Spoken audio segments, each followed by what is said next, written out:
it. The shout of her father, booming like thunder across the valley. Signy followed her father through the grey mist, her head bowed low.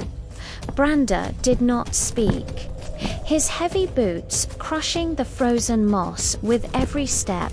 He led her to a circular clearing, hidden by ancient pines.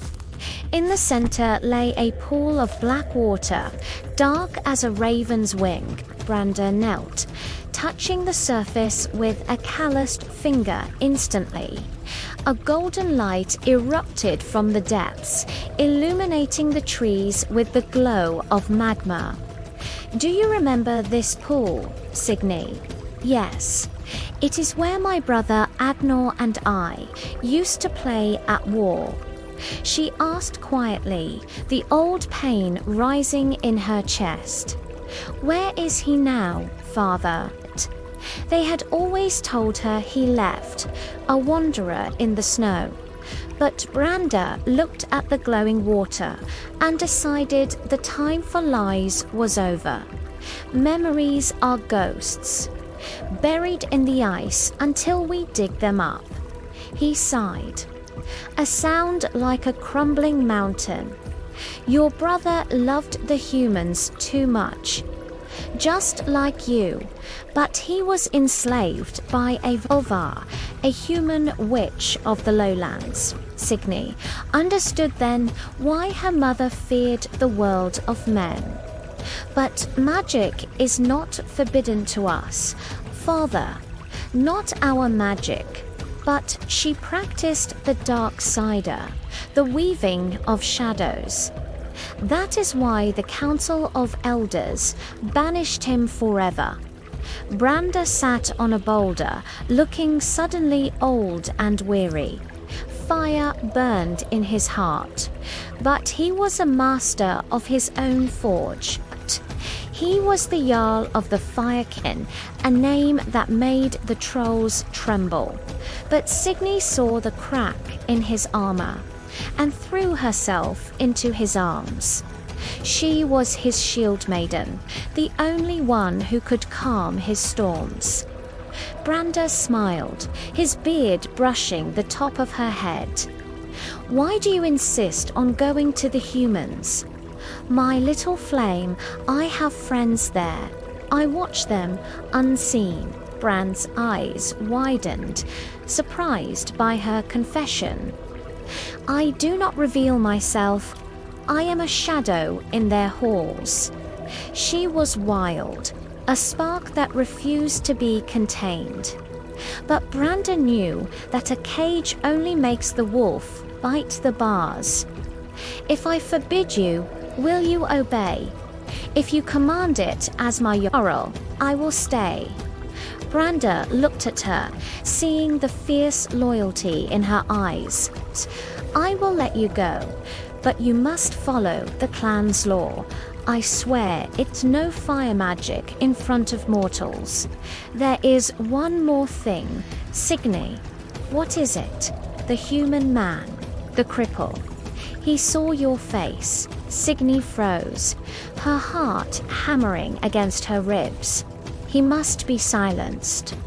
For the safety of the clan, please, father, do not hurt him. He is a good man.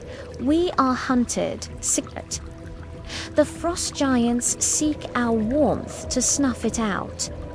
Agnar is not our enemy. I trust him with my life. Humans talk, and loose tongues guide arrows to their targets. Why not give him the draft of forgetfulness? The elders would need to approve it, and they would learn of your recklessness." Signy stood tall, mimicking the stance of a warrior. "I will make him swear an oath on his own blood." Brandr laughed, a deep rumble that shook the snow from the branches. "You have your mother's stubbornness, and my temper." He stroked his beard, considering the risk. "Very well. If he breaks his oath, I will deal with him myself." Signy hugged him again, whispering into his chest, "This is why I will never marry, until I find a man as great as you." That night, they stayed by the warm pool, and Signy fell asleep in his arms.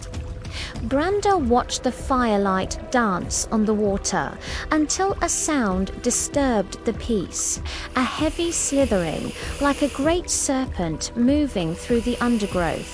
A female voice, ancient and powerful, echoed from the shadows. "Do you still think of that matter, my lord?" "Yes, but I have not decided yet." The voice paused, breathing heavily in the cold air. "You know it is forbidden by every law of the earth and sky." Brandr stood up, lifting his sleeping daughter effortlessly. He turned his back on the darkness and walked away. Yes, when Signy woke the next morning, the pale sun was struggling against the clouds. She washed her face in a basin of melted snow and ate the fireberries of her kin. Leaving the Ironwood, she moved towards the village of Isdil. Usually, she would watch the weaver women laughing at their gossip from the shadows. But today, her path was different, winding toward the edge of the forest. Agnar, the lame, was in his yard, burying a sack of stolen silver in the hard earth. He heard a twig snap, a sound sharp as a cracking bone. Agnar spun around, his hand flying to the Sikh's knife hidden in his boot. He leaned on his crutch, eyes scanning the white tree line. Standing there was a figure, wrapped in a cloak of heavy grey wool.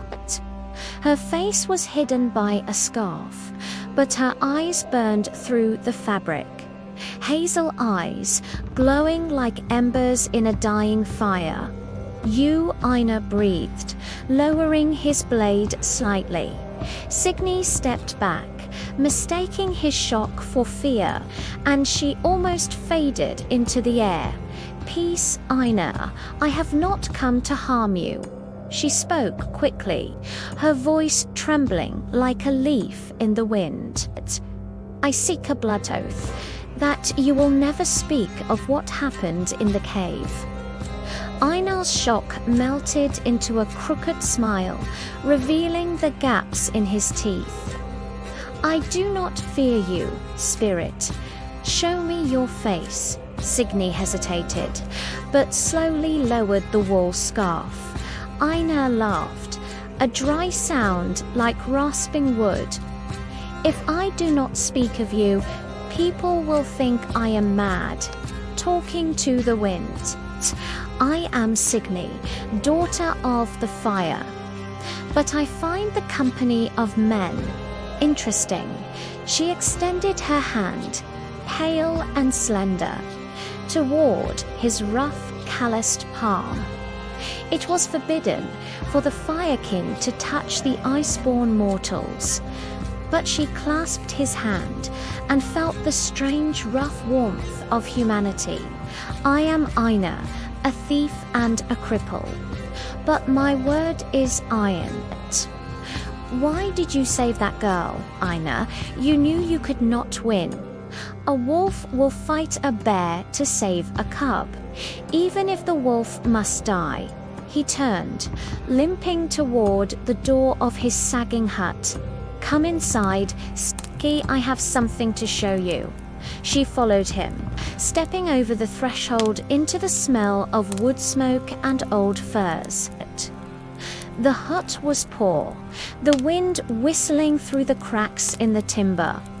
"Look there," Agnar whispered, pointing a thick finger toward a pile of skins. Sleeping there was a girl, no older than 10 winters. "This is my daughter, Astrid, the reason I steal, and the reason I breathe." The girl in the cave reminded me of her. Signy watched the sleeping child. seeing the innocence that Einar fought to protect. You are a thief, with the heart of a Jarl. Sometimes life forces us to become the monsters we fear. They sat by the weak fire, and Einar told her of the great hunger. Years ago, the frost did not lift, and the cattle died in the fields. We had nothing. My wife was gone, and Astrid was fading away. Einar stared into the flames, his face darkening with the memory. I went out on 2 legs, and returned with one, Signy gasped, looking at the wooden stump where his leg should be. You cut it off yourself. There was no meat to be found, not in the forest, not in the village. I brought the flesh home, wrapped in cloth, and told her it was dear. Did she know? She was too young. She ate, and she lived, and you, Einar, chuckled. A dark and bitter sound. I ate too, so she would not eat alone, and it tasted of survival. Signy felt a tear freeze on her cheek, overwhelmed by the horror and the love. I did not know that humans could love so fiercely. That day, I swore 3 oaths to the gods. He held up 3 fingers, scarred and dirty. Never steal from the poor, share what I take, and never harm a woman. Then let me help you. Let me be a thief at your side.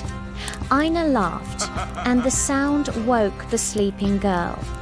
Astrid sat up, rubbing sleep from her eyes.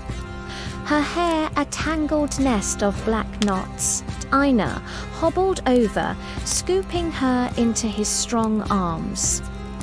Good morning, my little louse. Astrid did not smile, but whispered loudly into his ear. Who is she, Papa? She is a new friend. Go and greet her. Astrid ran to Signy, hugging her legs with the force of a charging goat. Signy stiffened, unused to such open affection, but slowly patted the girl's head. Einar smiled. Leave our guest be.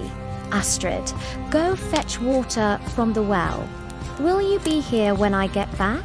Astrid asked, eyes wide with hope. I will wait, Signy promised, smiling beneath her veil. And don't forget to take the goats, Einar called out. Astrid clapped her hands.